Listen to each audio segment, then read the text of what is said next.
மிக முக்கியமான நாட்களில் ஒன்று மகாளய அமாவாசை. மக்கள் பித்ருபக்ஷத்தின் கடைசி நாளில் தங்கள் மூதாதையர்களை வணங்கி விடைபெறும் நாள். அமாவாசை மாதத்திற்கு ஒரு முறை வருகிறது. இருப்பினும் இந்து மதத்தில் ஆழமான ஆன்மீக மற்றும் மத முக்கியத்துவம் வாய்ந்த சில குறிப்பிடத்தக்க அமாவாசைகள் உள்ளன.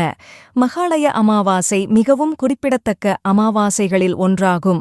இது செப்டம்பர் 21, 2025 அன்று அஸ்வின மாதத்தில் அனுசரிக்கப்பட உள்ளது. மகாளய அமாவாசை சர்வ பித்ரு அமாவாசை என்றும் அழைக்கப்படுகிறது. மறைந்த குடும்ப உறுப்பினர்கள் அல்லது பித்ருக்கள் தங்கள் பித்ருலோகத்திற்கு திரும்பும் நாள் இது என்று வேதங்கள் கூறுகின்றன. பித்ருலோகத்திற்குச் செல்வதற்கு முன் இந்த நாட்களில் மிகுந்த பக்தியுடன் அவர்களை வழிபடுபவர்கள் தங்கள் மூதாதையர்களிடமிருந்து மகிழ்ச்சியையும் ஆரோக்கியத்தையும் பெறுவார்கள் என்றும் நம்பப்படுகிறது. முன்னோர்களின் முக்திக்காக சடங்குகளைச் செய்ய வேண்டிய கடைசி நாள் இது. யார் யாருக்கு திதி கொடுக்க வேண்டும்,